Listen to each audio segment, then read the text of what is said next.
Hey guys, welcome back to the channel. My name's Max. Let's get right into it. Now remember, everything you hear here is not financial advice. Please check with a financial planner before you execute anything that you hear on the internet. Speaking of hearing stuff on the internet, I got up and I was reading Twitter today and I saw this tweet. We're talking about Blox. The tweet's talking about Blox. Blox had a bad day yesterday. It was only up 3%, and some of its competitors were up 10 or 11%. Of course, Bitcoin was up big. But people are getting on Marcus for making this tweet. I wanted to step up and defend him a little bit. So Marcus is saying this hedge 100% capped the upside in today's Bitcoin and Ethereum rally for Blox. Now, Blox, of course, is the fund from X Funds that's based on Ethereum, Bitcoin, and mainly Bitcoin and Ethereum mining stocks and companies that are in the Bitcoin ecosystem. Well, in any event, I wanted to agree with Marcus. He says right here, hedges aren't free; they're expensive. In this case, very expensive, and that is 100% correct. Hedges are not free, and really nothing's free in life and really in investing. There's no free lunch. And of course, hedges are expensive. And you can see right here, as Marcus pointed out, that the hedge, it ended up making about an 8-point opportunity loss for Blox between some of these other funds. And yes, that's bad on a one-day basis. So yes, that is a true fact. And that's what the internet's famous for. The internet's famous for giving you true facts, but without any type of nuance or a deeper understanding behind the facts. And of course, a lot of people have pointed this out in the comments, but I wanted to agree. There's no free money. Hedges are expensive. A hedge is an expense. A hedge has features, it has benefits, and it has drawbacks. So the thing is, the nuance in this tweet is, at least my subscribers aren't day trading Blox or any of these other ETFs. I myself like to get in and out of these no quicker than about once a quarter. My time frame for looking at these high yield ETFs is approximately 3 to 6 months out. That's about what I'm looking at. So on a one-day move, that even though it's disappointing what Blox did yesterday, it's not the whole picture. So first of all, let's step back and let's see what Blox is doing today. Blox is down 2.3 today, and the other funds are down more than Blox is. The closest one, though, to be fair, is the Round Hill YBTC is doing a good job, but it's still down 30 basis points more. So, I mean, every day's a new day. Blox definitely underperformed yesterday. It's outperforming today. The thing is to look at these with some type of perspective. You have to step back. It's, there's the old expression about not being able to see the forest for the trees. Well, here is the forest.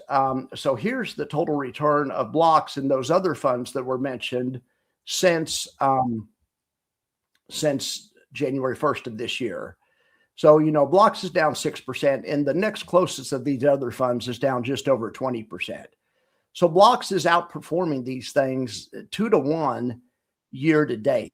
Yes, Blox was disappointing yesterday, but that hedge, like I say, there's features and benefits to hedges. The benefits are it really helps you on down days.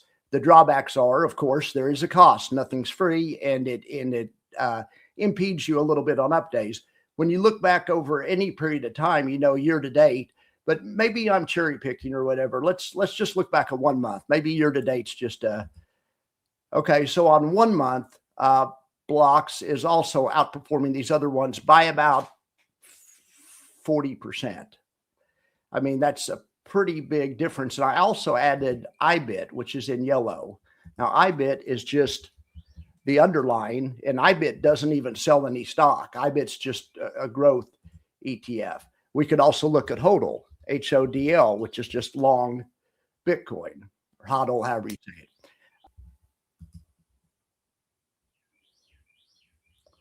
And sure enough, over the 1 month time frame, Blox is doing about 50% better because, the hedges, like I say, they hurt on the way up, help on the way down. So let's look at like a 3 month time frame. Okay, well, Blox is doing about twice as good. It's only down 10. The rest of them are down 20 to 30. Well, let's look at 6 months.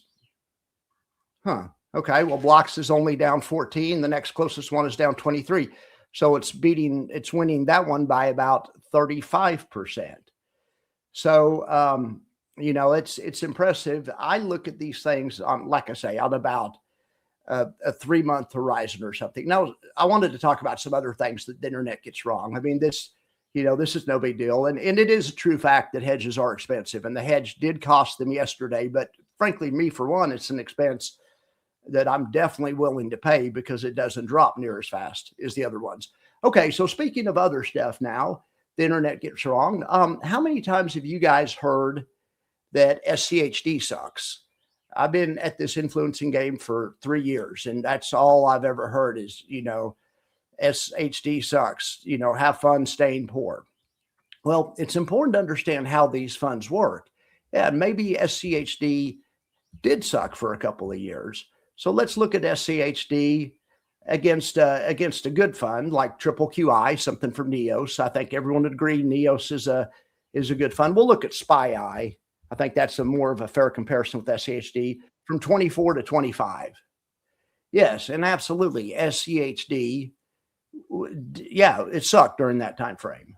I mean, it was underperforming, but the important thing was to understand why it was underperforming, kind of like to understand how come Blox underperformed yesterday, and is it worth it or not?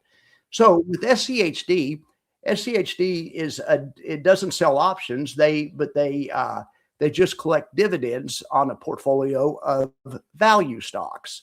Generally, stocks that pay good dividends are hit the value screen or not. There's occasionally you get a growth stock that pays a dividend. By and large, SCHD is constructed a value stock. So the next time the market goes through a rotation or the market sells off, you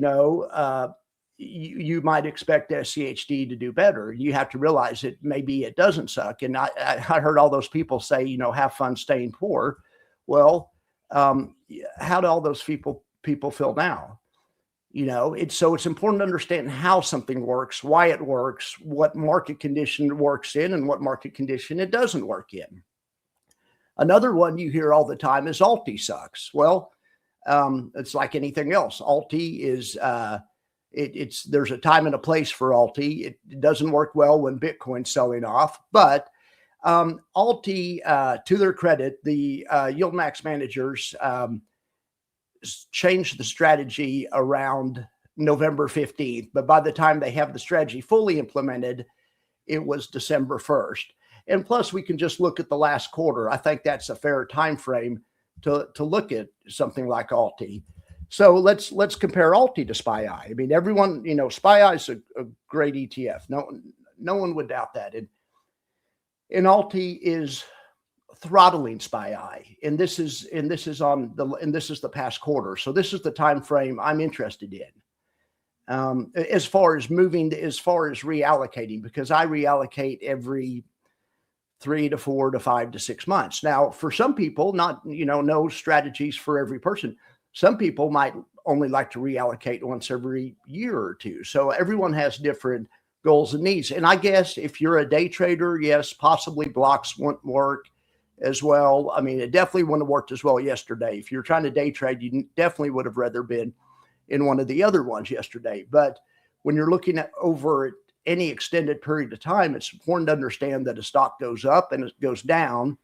So you have to, and your total return is comprised of what it does on the up days and on the down days. And so, ULTY, though, back to ULTY, the strategy changes has obviously really helped it, because SPYI is not a bad fund at all.